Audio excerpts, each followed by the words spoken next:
इस वक्त की एक और बड़ी खबर आपको बता दें, जोधपुर में एक्सप्रेस ट्रेन के इंजन में आग लग गई है। जयपुर से जोधपुर आते वक्त ये बड़ा हादसा हुआ है। किसी बड़े नुकसान की खबर नहीं है। रेलवे के आला अधिकारी भी मौके पर पहुंच गए। तो ये बड़ी खबर आपको हम बता रहे हैं राजस्थान के जोधपुर से, जहां पर आप देखिए किस तरह से जो ट्रेन का इंजन है उसमें ये आग लगी है और इसी के साथ साथ मौके पर अफरा तफरी का माहौल है। इन तस्वीरों को आप देखिए, धुएं का गुबार आपको नजर आ रहा होगा इन तस्वीरों में। साथ ही साथ किसी बड़े नुकसान की खबर नहीं है और जानकारी ये भी कि रेलवे के जो आला अधिकारी हैं वो मौके पर पहुंच चुके हैं। ये एक्सक्लूसिव तस्वीरें इस वक्त आप जी न्यूज पर देख रहे हैं। तो जोधपुर में एक बड़ा हादसा टल गया है। आग लगने के बाद यात्री यहाँ पर आप देखिए नीचे उतरते हुए नजर आ रहे हैं। अफरा तफरी का माहौल है पूरे इलाके में और इसके बाद जो आला अधिकारी है वो मौके पर पहुंच चुके हैं।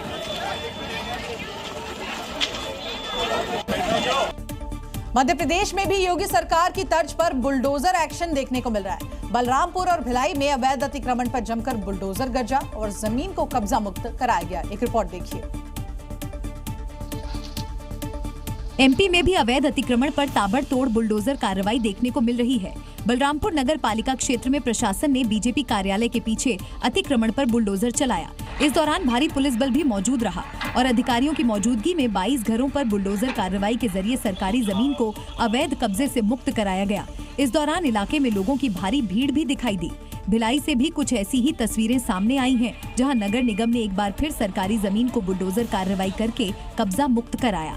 जुनवानी इलाके में नगर निगम को सरकारी जमीन पर कब्जा कर अवैध रूप से अतिक्रमण कर बाउंड्री वॉल बनाने की शिकायत मिली थी, जिसके बाद जांच में पता चला कि 8000 वर्ग फीट जमीन पर अनिल अग्रवाल नाम के शख्स ने बाउंड्री वॉल बनाकर सरकारी जमीन को अपने कब्जे में कर लिया था। जिसके बाद अधिकारियों ने जगह का निरीक्षण किया और बुलडोजर कार्रवाई के जरिए जमीन को कब्जा मुक्त कराया। उत्तराखंड के जिम कॉर्बेट नेशनल पार्क में एक बाघ को देखकर यहां हर कोई हैरान रह गया। कहा जा रहा है कि ये अब तक का सबसे विशाल टाइगर हो सकता है। इसका वजन करीब 300 किलो और लंबाई 7 फीट है। देखिए जंगल के इस नए बाहुबली हरक्यूलिस को। ये तस्वीरें उत्तराखंड के जिम कॉर्बेट नेशनल पार्क के फोटो जोन की हैं। यहाँ देखा गया है अब तक का सबसे विशाल बाघ, जिसकी लंबाई 7 फीट और वजन करीब 300 किलो बताया जा रहा है। स्थानीय वन्यजीव प्रेमियों और पर्यटकों ने इस बाघ का नाम रखा है हरक्यूलिस, क्योंकि इसकी चाल, इसका आकार और इसकी मौजूदगी सब कुछ दहशत और रौब से भरा हुआ है। विशेषज्ञों का मानना है कि यह बाघ एशिया का सबसे बड़ा टाइगर हो सकता है, जो अपने आकार और ताकत से जंगल का नया बाहुबली बन चुका है। वन विभाग की टीमें लगातार इस बाघ पर नजर बनाए हुए हैं, ताकि इसकी गतिविधियों को ट्रैक किया जा सके और इंसानी इलाकों में इसके मूवमेंट को रोका जा सके। कॉर्बेट का यह हरक्यूलिस अब जंगल का नया हीरो बन चुका है और पूरे एशिया में इसकी चर्चा हो रही है।